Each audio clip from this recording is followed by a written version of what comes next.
اپنے اساتذہ کرام کی رہنمائی میں مدرسہ احیاء العلوم کے وسیع و عریض میدان میں منا رہے ہیں، اور ہم اس موقع پر میرے محترم بزرگوں دوستوں، سن 1858 عیسوی سے لے کر 19ویں صدی کے آخری لمحات تک مسلمان تنے تنہا جنگ آزادی کے میدان میں برطانوی سامراج سے لڑتا رہا، اور اس کا کوئی صحیح اندازہ نہیں کیا جا سکتا۔ یہ وہ زمانہ تھا کہ اس راہ میں قدم رکھنے کا معنی اپنی جان و مال، آل اولاد، وطن اور گھر بار سب داؤں پر لگا دیا گیا۔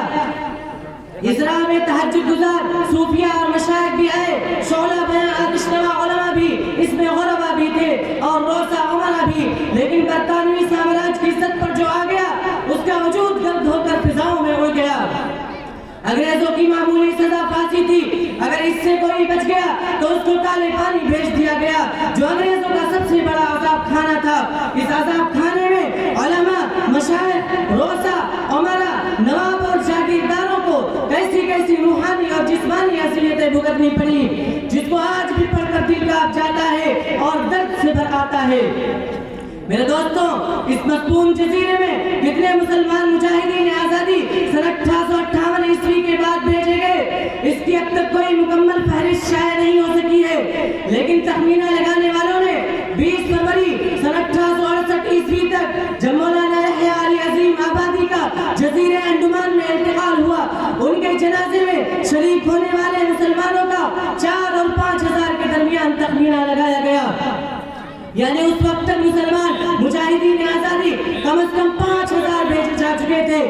مجاہدین آزادی کی یہ تعداد ان ہزاروں مسلمانوں کے علاوہ ہے جن کو گرفتار کر کے انگریزوں نے جوش انتقام میں پھانسیاں دے دی ہیں یا صفوں میں کھڑا کر کے گولیاں مار دی ہیں۔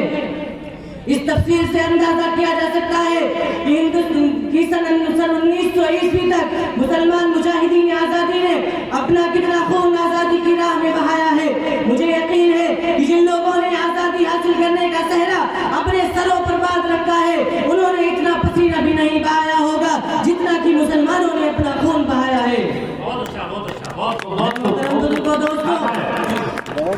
اس سے دردناک وہ عذاب ہے جو مجاہدین آزادی کو بھگتنا پڑا، جو ان کی لاکھوں لاکھ کی جائیدادوں کو مفت کتاب حکومت نے نیلام کر کے ان کے معصوم بچوں کو، پردہ نشین فرمائے خواتین کو نان شبینہ کا محتاج بنا دیا۔ یہ تصوری مجاہدین آزادی کے لیے بڑا روح فرسا تھا، اور انہوں نے اپنی پھانسی کا حکم سن کر مسکرا